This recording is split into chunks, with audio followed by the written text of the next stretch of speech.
Saudara, pasca banjir bandang, tumpukan kayu gelondongan menumpuk di sungai wilayah Tapanuli Selatan, Sumatera Utara. Sebelumnya, sebuah video amatir menunjukkan kayu-kayu itu hanyut terbawa banjir.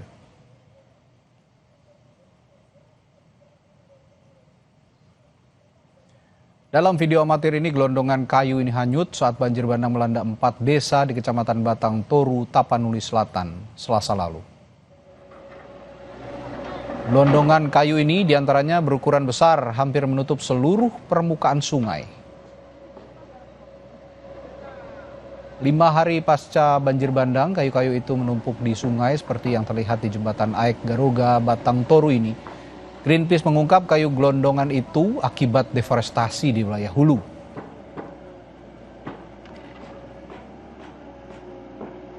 Karakteristiknya makanya dia unik, di hulunya sudah hancur, di hulunya itu sudah terjadi deforestasi, di tengahnya itu yang masih punya hutan, dan di hilirnya itu sudah dirubah jadi perkebunan sawit.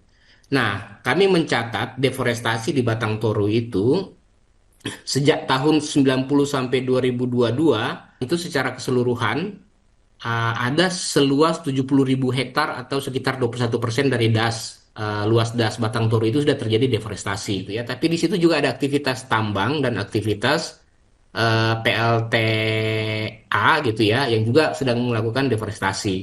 Nah, itu yang kemudian mengakibatkan material-material kayu yang di atas itu terbawa sampai ke bawah gitu.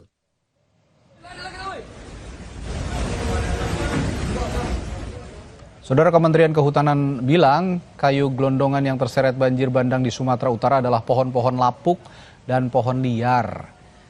Kementerian Kehutanan membantah kayu gelondongan akibat pembalakan liar hutan, melainkan hasil penebangan legal di area pemegang hak atas tanah atau PHAT. Meski demikian, Kemenhut akan menyelidiki lebih lanjut asal kayu gelondongan itu. Bapak Kepala Kepolisian Republik Indonesia, Bapak Jenderal Polisi Listio Sigit Prabowo, rekan-rekan media sekalian, sebelum nanti saya Kepala BNPB seperti biasa akan menyampaikan progres harian terkait penanganan tanggap darurat bencana di 3 provinsi, yaitu di Sumatera Utara, Aceh, dan Sumatera Barat. Hari ini di Posko Nasional Pendampingan Penanggulangan Bencana Tanggap Darurat di Bandara Silangit ini mendapat kehormatan, mendapat kunjungan, bantuan, dukungan, arahan. Yang pertama dari Bapak Menko Pembangunan Manusia dan Kebudayaan. Beliau sudah 1 hari ini mendampingi saya, bersama-sama saya sudah meninjau beberapa daerah kabupaten dan kota terdampak di wilayah Sumatera Utara. Nanti juga mungkin akan memberikan arahan kepada kita semua. Kemudian juga ada Bapak Kapolri yang hadir. Tentu saja kepolisian sudah menurunkan kekuatan lengkap dan hari ini juga Bapak Kapolri bersedia untuk mengunjungi kita semua di Tapanuli Tengah ini. Ulangi, di Tapanuli Utara, dan tugasnya adalah di seluruh Sumatera Utara untuk posko pendampingan nasional di Sumatera ini. Mungkin untuk menyingkat waktu, kami mohon yang pertama Bapak Menko PMK menyampaikan arahan, menyampaikan informasi kepada rekan-rekan media sekalian. Setelah itu kami mohon juga Bapak Kapolri melanjutkan arahan setelah Bapak Menko PMK. Itu pembukaan dari kami. Selanjutnya waktu dan tempat kami persilakan kepada Bapak Menko PMK.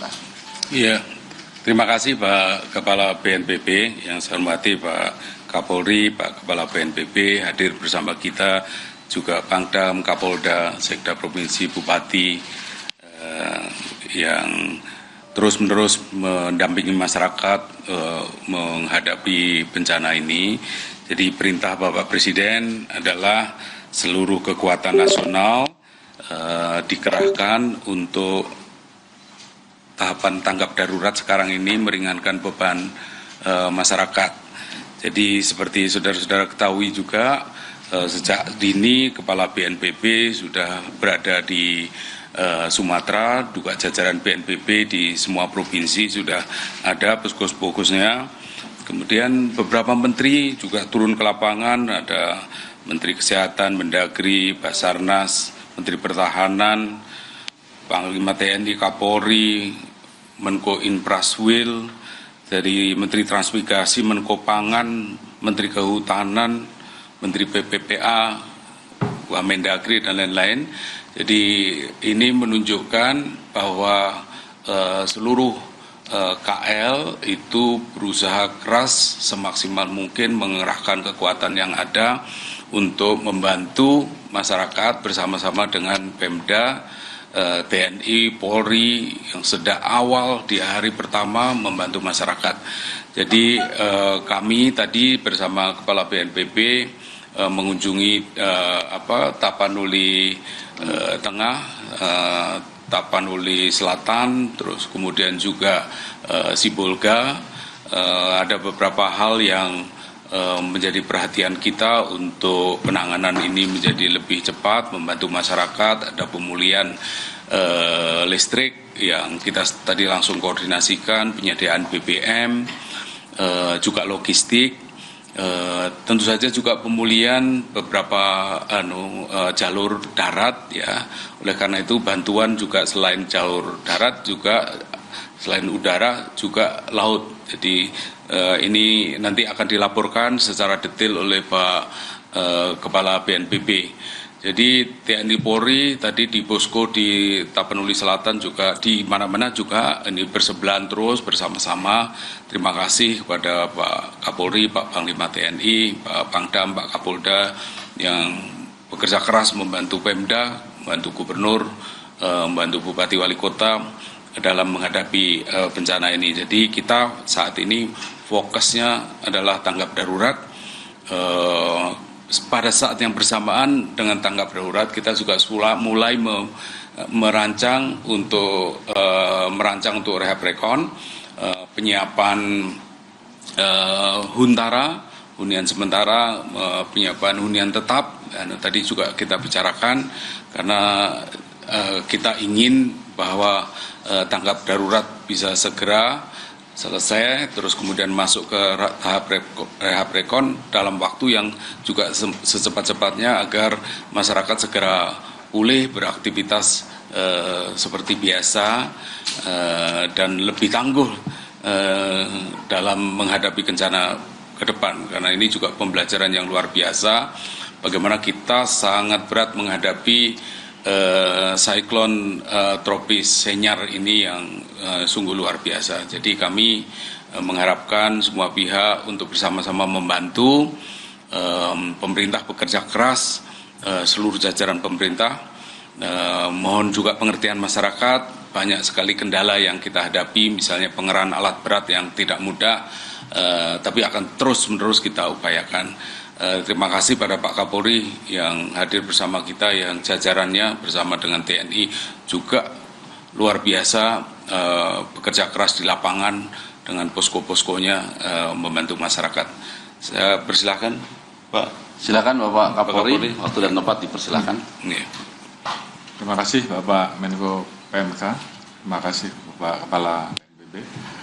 Menambahkan apa yang tadi disampaikan oleh Bapak Menko PMK dan Bapak Kepala BNPB, jajaran Polri tentunya sesuai dengan apa yang menjadi arahan Bapak Presiden, menindaklanjuti dengan menurunkan bantuan untuk operasi kemanusiaan ini, mulai dari menurunkan personel untuk masuk ke wilayah-wilayah yang terisolir, kemudian juga kita menurunkan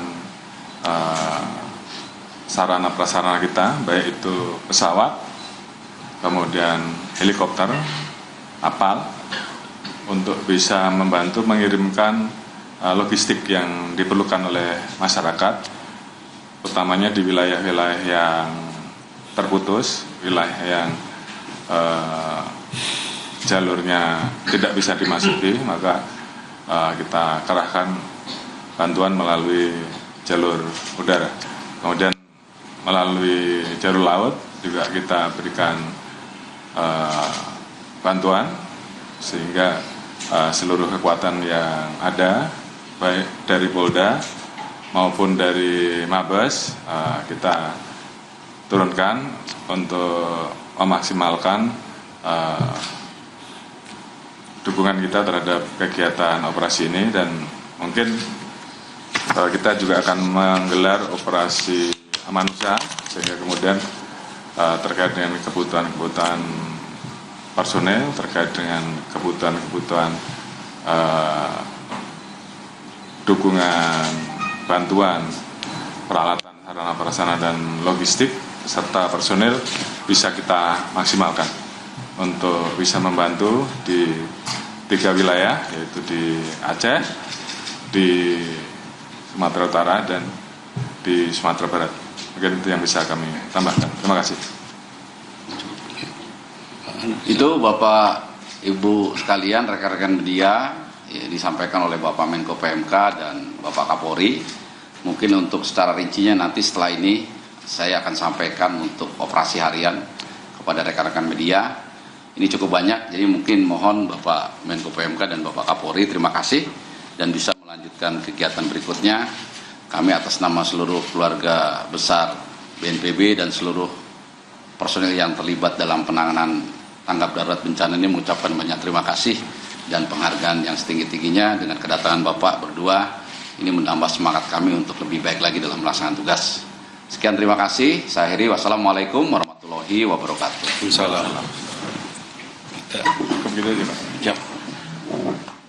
kasih. Ya, itu tadi konferensi pers bersama penanganan tanggap darurat bencana di 3 wilayah yang paling parah terdampak banjir dan longsor di Sumatera Barat, Sumatera Utara, dan Aceh.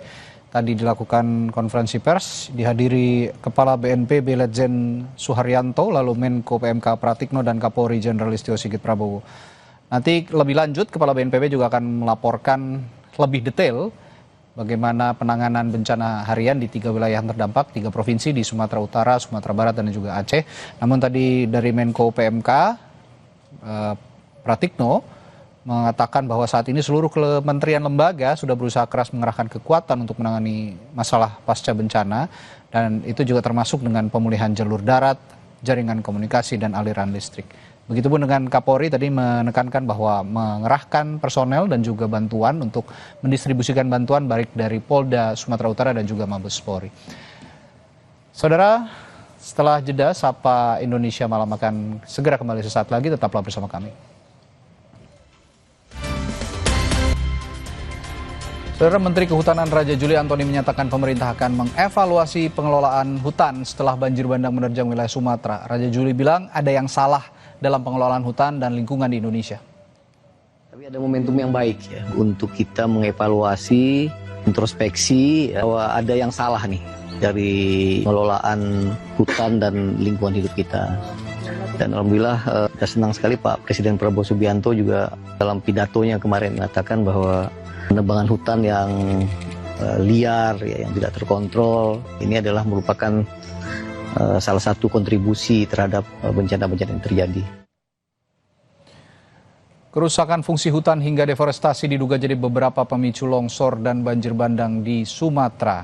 Lalu bagaimana langkah menyikapinya, kita bahas lebih dalam bersama anggota DPR fraksi Partai Nasdem, Daerah Pemilihan Aceh 1 Muslim Ayub, dan Country Director atau Kepala Greenpeace Indonesia Leonard Simanjuntak. Selamat malam Bapak-Bapak. Selamat malam. Assalamualaikum warahmatullahi wabarakatuh. Waalaikumsalam warahmatullahi wabarakatuh. Pak Muslim, saat ini ada di Dapil Pak, di Aceh, atau ada di Jakarta? Saat ini saya lagi di Dapil nih, kebetulan di posko terpadu Koramil, di Aceh Selatan. Di Aceh Selatan ya Pak ya. Bagaimana kondisi terkini di sana sebelum saya tanya lebih lanjut yang lain? Terkini memang keadaan banjirnya mulai surut, tapi pengungsian masih tetap di lokasi, sampai ratusan pengungsi yang ada di lokasi, dan saya baru selesai memberikan bantuan-bantuan masa panik lah untuk para pengungsi yang ada di Kecamatan Trumon, Kabupaten Aceh Selatan. Nah, kalau di Aceh Selatan sendiri, analisa Pak Muslim penyebab banjir bandang dan longsor ini Pak apa di sana? Ya, memang di situasi bulan Desember yang ber-ber itu memang terjadinya banjir ya. Itu memang langganan. Setiap daerah terjadinya banjir bandang. Tapi dalam hal ini kita harus melihat juga apa penyebab terjadinya banjir itu. Tapi yang saya lihat, ini sangat dahsyat sekali. Saya sudah umur 58 tahun ya, kali ini memang banjir cukup besar sekali. Yang biasanya rumah itu terendam hanya 2 meter, 3 meter, ini sampai menutupi plafon rumah, malahan lebih. Sampai 2 dan 3 meter. Ini sangat luar biasa.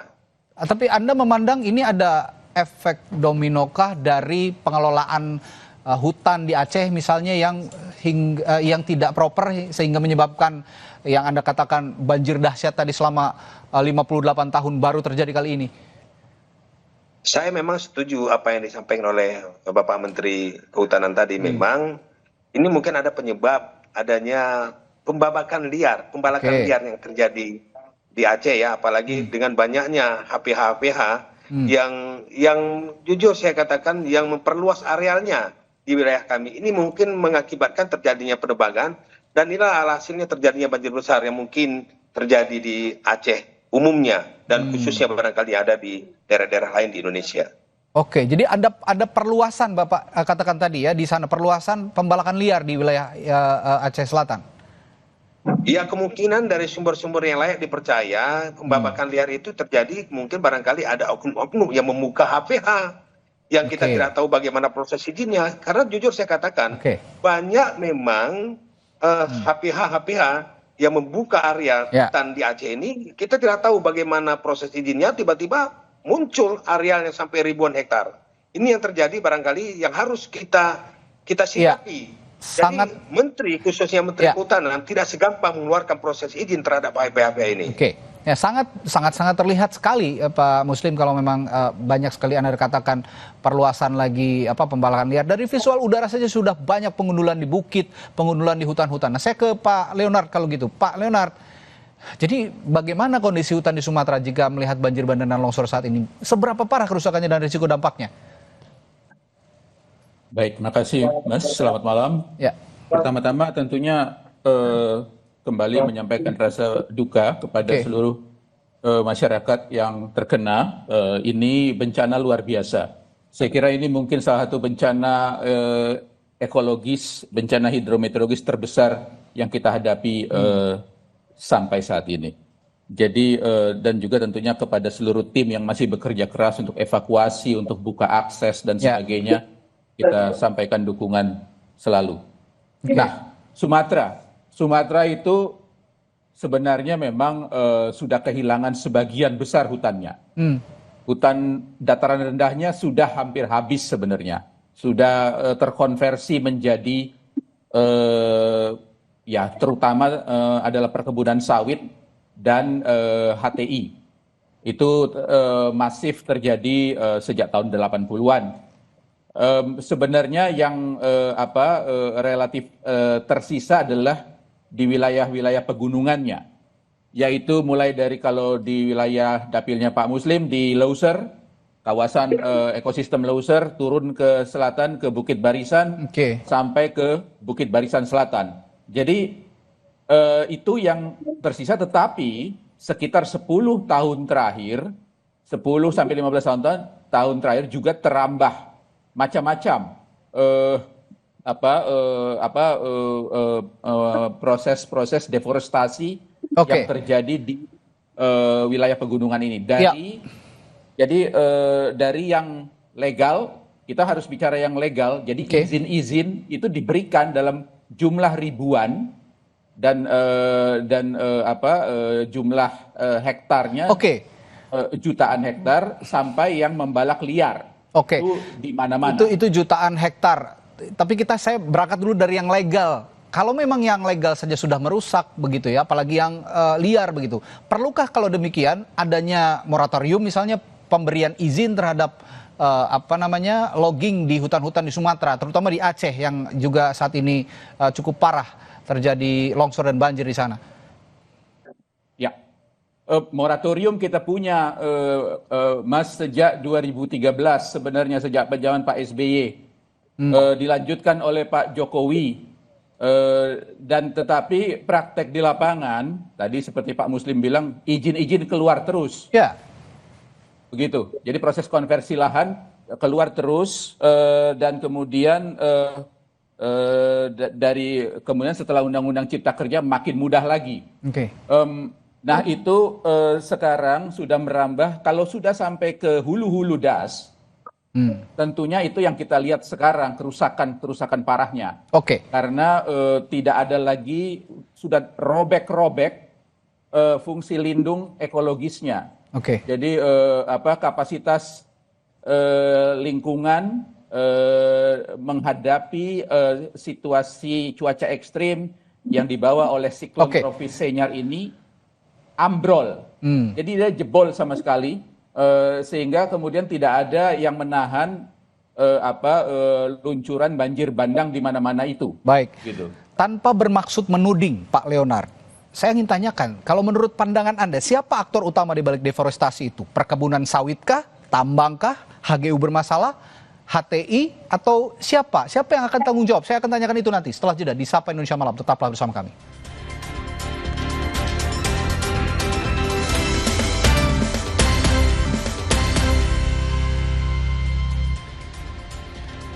Masih membicarakan siapa yang bertanggung jawab dengan peristiwa bencana hebat yang terjadi di Sumatera Utara, Sumatera Barat, dan juga Aceh. Terjadi banjir dan longsor di sana.